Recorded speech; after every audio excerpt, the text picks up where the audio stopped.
El remate, con Miguel Ángel González Suárez.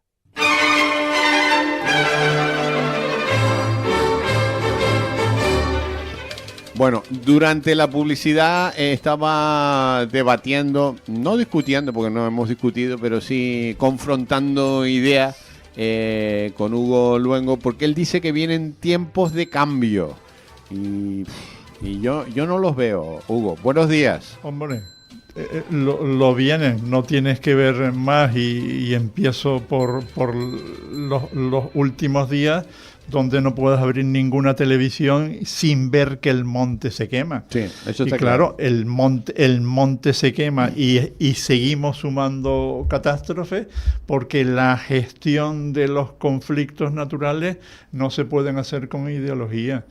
Eso es lo que anuncian los tiempos de cambio. Yeah. Venimos a un momento donde debemos recuperar la razón, la verdad y la ilustración. Yeah. Y eso ya está, vamos, todas las encuestas últimas son demoledoras y te daba un dato que no lo ves hasta que lo ves en las encuestas, que es el nivel de fidelidad de los partidos. Donde, por cierto, el partido que tiene un electorado más fiel es Vox, después el PP y en tercera posición aparece el PSOE. ¿Y tú te crees las encuestas? Porque yo cada vez... Sí. Es un referente. Obviamente la única encuesta fiable es el día de las elecciones, ya. Pero las encuestas son altamente indiciarias. Y digamos, como digo, en tiempos de cambios ya la situación en la que estamos es inmantenible. Bueno, yo traigo una encuesta aquí que es un ejemplo, porque la Unión Europea hace una encuesta sobre las ciudades donde se consume más cocaína, ¿no? Y entonces salen una serie de ciudades, y entonces tú te crees la encuesta, es esta y esta. Y entonces después van a las aguas fecales y hacen los análisis de la cocaína, tú sabes que se puede hacer, y además sale la rastrean, la cocaína en las aguas fecales, ¿no? Y entonces cuando saca la conclusión la encuesta, no coincide nada la encuesta de lo que se ha preguntado con los resultados de los análisis que son reales. Entonces, esta conclusión me dice que los encuestados están mintiendo como bellacos.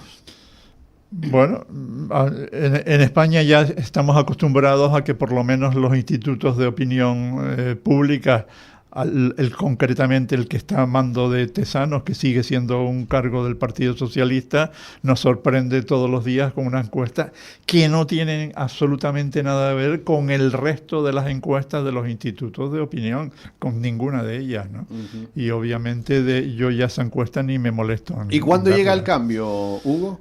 Ya estamos en el cambio. Ya estamos en el cambio. Ya estamos en el cambio. O sea, tú lo notas ya el cambio. Lo notas y lo ves en la calle. Curiosamente, por ejemplo, te doy un dato. El otro día estaba en un comercio comprando algo y ya en general la gente tiene una absoluta desconfianza directamente, digamos, relacionada con el Estado. Ya el Estado no le ofrece ninguna seguridad. Hemos entrado en un bache de confianza tal que ya cualquier cosa que nos diga el Estado no tiene el mínimo de fiabilidad. Y eso, digamos, se suma al estado de un tiempo de cambio que ya no tiene vuelta atrás. Eso es. ¿Y cuándo se va a producir el cambio? En las próximas elecciones. En las próximas elecciones. Estamos hablando de mayo, del año que viene. Sí, tienen que ser antes de mayo porque obviamente el compromiso de nuestro amado líder con el resto de sus nacionalismos es no hacerlas coincidir con las elecciones autonómicas locales, porque en ese caso la penalización que arrastraría hacia esas elecciones puede ser mucho mayor de la que ya anuncian. ¿Y tú crees que con el cambio de gobierno va a haber un cambio? Absolutamente claro. ¿Sí? Sí. ¿Lo tienes claro? Estoy absolutamente convencido. Bueno, vamos a ver. Sí. Vamos a ver. Porque que tú estás tan cerca de la noticia que no te alejas y no lo veo. Y puedes ver otras. No lo veo otras porque entradas. la sociedad está... no está. No es que está, no está. No, la sociedad, el sistema político se ha encargado, y lo decíamos la semana pasada, de neutralizar a esa sociedad, pero la sociedad está ahí, está aquí, por ejemplo. La tienes aquí, la sociedad de los jóvenes que nos viene. Coincide que se ha producido además un relevo generacional después de 40 años, donde, digamos, muchas cosas que estamos viendo ahora están cambiando y van a cambiar a una velocidad muy acelerada. Lo anunciaba, por cierto, que no le hemos dado caso y que es lo que cuento como anticipo en tiempo de cambio, el tema del fútbol, donde parece que no le hemos dado la importancia que tiene. Y lo decía que me asombró la semana pasada el propio Emilio García Paje, que es de las pocas voces socialdemócratas, no lo olvidemos. Discordantes con del gobierno Sánchez, donde decía gráficamente que el fútbol es cosa muy importante como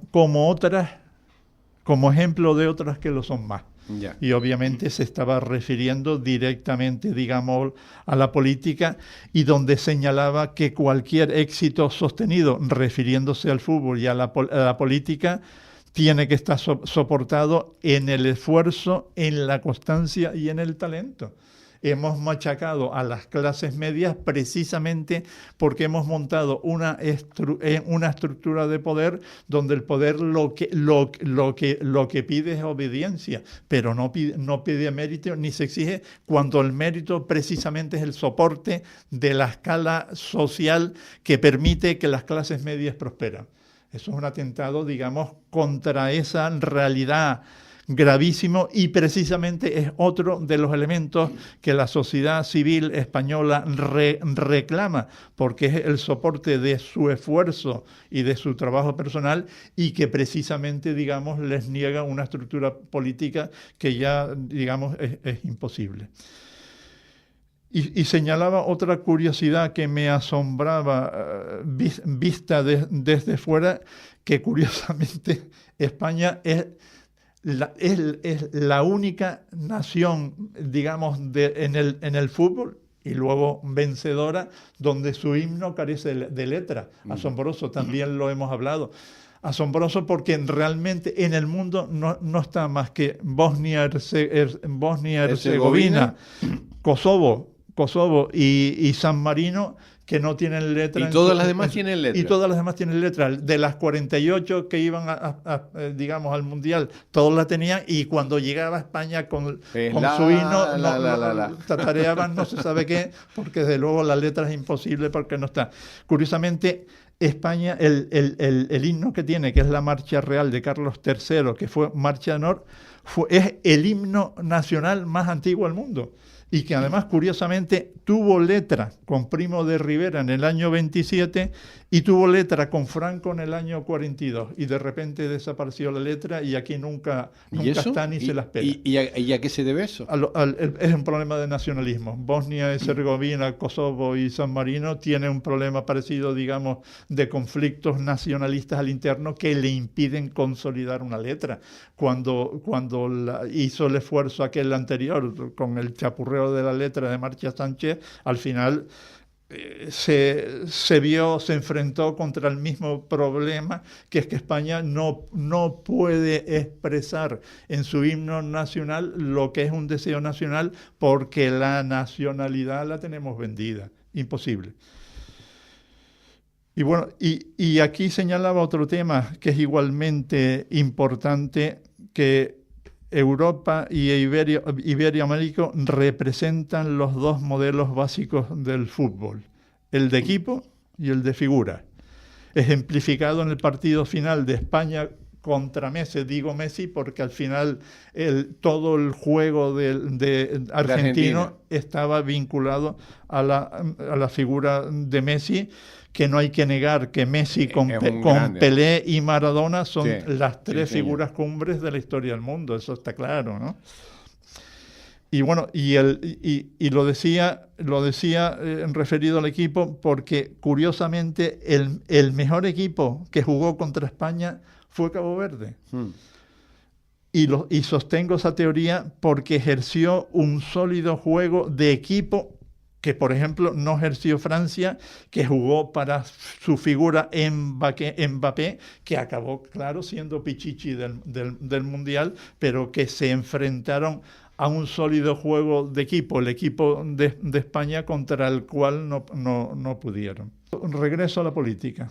En la política, el campo de tiempos únicos lo vemos enfrentado a los pactos de Estella del 98 con la ETA y a los pactos del Tinel con los catalanes en el año 2003, donde precisamente, digamos, ahí se conformó digamos,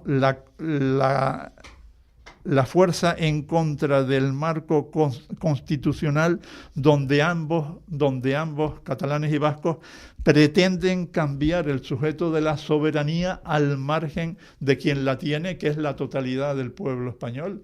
Y esos acuerdos, digamos, están asumidos por el actual gobierno, como no podía ser de otra manera, porque es un gobierno conformado por todas aquellas fuerzas que no creen en la nación española. Eso, desde luego, es imposible.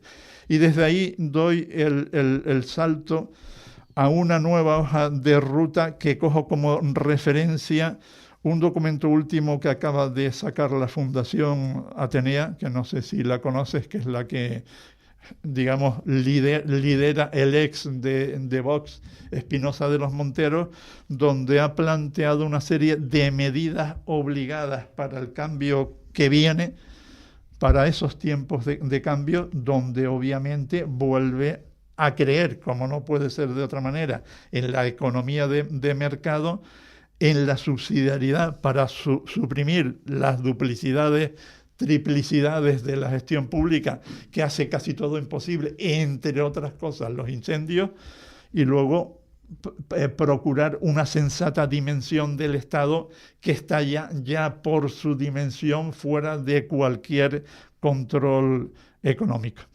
Y otro tema muy, muy curioso que también incide en los tiempos de cambio, que en ese documento se ataca a una izquierda curiosamente que le teme al futuro. Plantea un antihumanismo que nos congela, nos quiere pequeños, protegidos, regulados y subvencionados. Y por eso construyen los muros que nos separan. Precisamente la teoría de los muros de Sánchez tiene mucho que ver, porque segmenta el mercado nacional y al seccionarlo, entre otras cosas, incapacita que las acciones de la sociedad civil y las acciones empresariales tengan eficacia. Y aquí incide precisamente en un tema de todos conocidos que vuelve a incidir en las deficiencias estructurales de una Unión Europea que no acaba de ponerse de acuerdo pues casi nada. Hace los informes Leti y Draghi con 1000 recomendaciones y a la hora, digamos, de tirar a puerta sin portero, los goles sigue sin meterlos. Imposible en esas circunstancias. Y añadía en ese documento un tema importante que ya lo vimos ahora, es que realmente sin que se produzca un elemento tan importante de progreso como es el aumento de las productividades hora, que en Canarias están congeladas desde el año 2000, es imposible. Bueno, no que digamos, estén congeladas, sí, vamos para atrás y son las últimas de España, las últimas de España. Las últimas de España, sí. Y en ese memorando plantea cinco posiciones que yo las señalo reducidamente, donde apunta por la necesidad de plantear una fiscalidad rigurosa, finalidad de actuar sobre el estado de bienestar, necesidad de intervenir en el mercado del trabajo y de la vivienda, otra vez la subsidiariedad que multiplica las administraciones donde no es necesario, y un tema tan importante como la inmigración, que empezaré por él, porque yo creo que estamos una vez más sacando el tema de contexto. España ha pasado de tener 42, 43 millones Estamos a en una 50. sociedad que ya tiene 50 millones. donde el 20% de la población es extranjera. Sí. Y obviamente, digamos, ese salto, donde además se suma la situación de un país absolutamente envejecido, impide que sean sostenibles el estado de bienestar, los servicios y las infraestructuras. ¿Y entonces? Lo hemos visto con los incendios.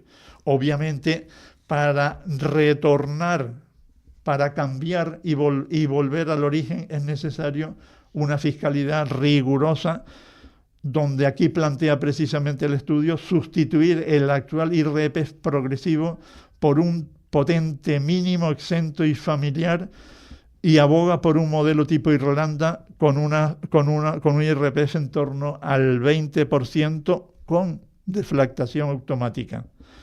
Sostenibilidad, obviamente, que exige la corresponsabilidad fiscal de las autonomías. En este momento las autonomías se han convertido en unos poderosos instrumentos, digamos, de gasto, pero que ese gasto no está sostenido por unos recursos propios, cuando la mayoría de esos recursos vienen, digamos, de la fiscalidad nacional. En ese sentido, obviamente, si queremos, digamos, reequilibrar el Estado, obviamente tendremos que reequilibrar las autonomías que están fuera de medida. Estado de bienestar. España sigue teniendo el estado, digamos, más pródigo del mundo, curiosamente, con un sistema de pensiones que están en quiebra. Aboga en este caso por un nuevo modelo mixto de reparto y de capitalización que nos aleje con urgencia del actual esquema piramidal Ponzi. Las pensiones en este país están teniendo en este momento, incluso después de que el Estado le inyecte no sé cuántos millones de euros, un déficit que está en torno al 1% del PIB. Son 100.000 millones de euros al año en una carrera hacia adelante que lo reequilibras, o es imposible que llegues ahí. Para la sanidad propone integrar los sistemas públicos y privados, otra asignatura pendiente que aquí reiteradamente hablamos en medio, y pone como referencia el modelo MUFASE. Y para la educación, competir con el cheque escolar y un currículum básico nacional. Importantísimo. En este momento, en el currículum que se da, digamos que son los contenidos que se dan en la educación, son conformados en su estructura básica por cada una de las autonomías, generando un dislate que estamos viendo después en el desarrollo educativo y en todos los problemas de fracaso escolar, donde sin tener conformado un currículum homogéneo nacional es difícil que nos acerquemos ahí. Y que afectan, entre otras cosas también, lo señalaba en el FONSE, al esfuerzo y la constancia ante el absentismo joven que se da tanto en la educación como luego en el propio trabajo, donde, ¿para qué te cuento? Mercado de trabajo y vivienda, centrada en los jóvenes, arrastran las pensiones, el bienestar y la demografía, que ya también la hemos hablado aquí. Y para ello se precisa liberalizar el binomio suelo y vivienda, que tiene la oferta congelada y acumulada desde el año 2000. Desde el año 2000 prácticamente no se hace vivienda pública en España, y la dimensión de la que hoy, como la que hablan en Canarias, que dicen que de aquí al final de la legislatura van a poder hacer o iniciar 4.000 viviendas, desde luego revertir el déficit acumulado de 50.000 viviendas que tenemos de las públicas en Canarias es cuanto menos, digamos, difícil. Y aquí señalo otro tema que lo he planteado en estos medios 1000 veces, que para ello hay que revertir la ley de vivienda del 2023, que es un auténtico desastre porque opera sobre la demanda pero no sobre la oferta. Ley de vivienda que han venido pretendiendo el PSOE venderle al resto de la fuerza, y tanto el PP como Vox como Junts, o el PNV con la boca chica, le han dicho que de eso ni hablar. Y luego, como factor reiterado, el problema de la subsidiariedad, que vienen a decir, como nos dice Europa, que tiene que operar la administración más cercana. Hay que suprimir las duplicidades, triplicidades y una reducción drástica de normas, leyes, impuestos, específicamente para las pymes, los autónomos y el mundo agrario. Sin eso es muy complicado. Todos esos demandas, digamos, es lo que conforman la situación de ese tiempo de cambios que ya es inexorable. Por mucho de que tú, como estás pegado a los medios, no te permite, digamos, alejarte y ver lo que la realidad está demandando, que ya es imposible. No, pero si lo que tú estás planteando, yo estoy totalmente de acuerdo en todo. El problema es que no hay reacción social. Y entonces, sí, si pero no hay es que reacción... la reacción social en España sigue estando muy mediatizada por la política. Y la separación entre la ciudadanía, la población civil y la clase política es una separación total. No hay ningún lazo de unión entre los dos, ¿eh? Total, y cada vez más, vamos, te lo digo porque el otro día en un comercio de Santa Cruz, que no me acuerdo, vi a alguien normal hablando de esta situación y quejándose. Sí, pero si quejas hay en todos los lados. Tú vas al bar de la esquina y hay quejas. Te vas al campo de fútbol, hay quejas. Te vas a la calle, hay quejas. Pero después no hay una queja colectiva. La colectiva no existe. O sea, existe la queja individual. La gente está muy enfadada, muy cabreada. Pero la colectiva, la queja que duele, que es la colectiva, esa no existe. Bueno, está, digamos, ya está indiciariamente, digamos, situada en las encuestas, que yo te recomendaría que vieses las últimas encuestas son demoledoras. Que yo veo todas las encuestas, pero te digo también que las encuestas hay que cogerlas con pinzas, todas, porque ya los españoles tienen claro que hay que mentir en las encuestas, que hay que decir lo que quiere escuchar el encuestador. Entonces hay que ponerlas en cuarentena, las encuestas, hay que filtrarlas mucho. Y la situación, digamos, de España es además muy complicada, porque estamos con unos problemas de deuda pública que no se remedian y unos problemas, digamos, de incremento del gasto que tampoco se atienden.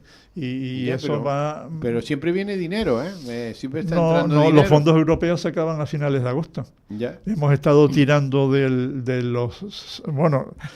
Teníamos 165.000 millones de euros, de los cuales renunciamos, aparte de ellos, a 50.000, y de los 100.000 millones de euros han tenido por lo menos una aplicación práctica a quien iba dirigido, que realmente era el mundo de la empresa, no el mundo de las administraciones, que han sido quienes al final se han comido el grueso de la tarta, con poca eficacia desde el punto de vista, digamos, de esa inversión, pero esos dineros ya se han acabado.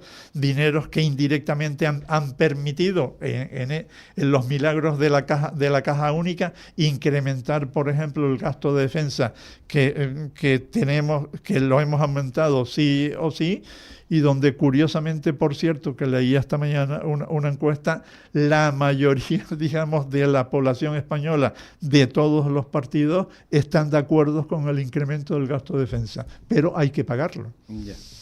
Bueno, tiempos de cambio. De todas maneras hay que esperar al año que viene todavía. Sí. Pero esto no se produce. Cuanto más tardemos, mayor va a ser el problema. Y luego el otro tema añadido, que a mí por lo menos me preocupa, que ya pasó en el relevo de Rajoy, es qué veremos cuando se levanten esas alfombras. O sea, esa alfombra en un sistema que hemos tenido donde el Parlamento no ha existido. No, pero la pregunta es, ¿se levantarán las alfombras? Porque después a veces se dice, mira, déjalo ahí de momento, no vamos a levantar la alfombra y ya veremos más adelante. Bueno, aunque no levanten las alfombras, es indudable que ahí van a estar como lo estuvieron en la etapa Rajoy, donde al llegar al gobierno se encontraron con 20.000 millones de euros que no estaban en los papeles, pero que estaban en facturas en los cajones. Bueno, Tiempos de cambio. Tiempo de cambio, es al Tiempo revés. de cambio. El singular es el tiempo y el plural son los cambios porque van a ser muchos en un tiempo único. Ya, bueno, eso el año que viene, ¿no? Sí, sí. Bueno, como vamos a estar El aquí. primer trimestre de este año ya sabremos lo que va a pasar. De hecho, ya la campaña electoral ¿Has visto la encuesta de la EPA? Como hablas de encuestas tú, la Sí. última de la EPA, Sí. que bajamos por debajo del 10% en el paro. Sí, Estamos pero casi en el pleno. problema de ¿Esto también es falsa, esta encuesta? el problema de esa encuesta es que no está atendiendo al gran problema de fondo que seguimos sin atender, que es la demografía. Ya. Claro, la demografía, que hoy tengo que ir a una obra, yo voy a cualquiera obra, hoy veré a una, y la totalidad de la gente Son de fuera. es de otras nacionalidades. Igual españoles canarios no llegan ni al 10%. El resto son el grueso, por cierto, sudamericanos, benditos sudamericanos, porque su integración a través del idioma es instantánea. Y donde, curiosamente, cuando se nacionalizan españoles, son más españoles y cristianos que nosotros. Bueno, Hugo, seguiremos hablando de esto. Un abrazo muy fuerte. Del gobierno. El remate con Miguel Ángel González Suárez.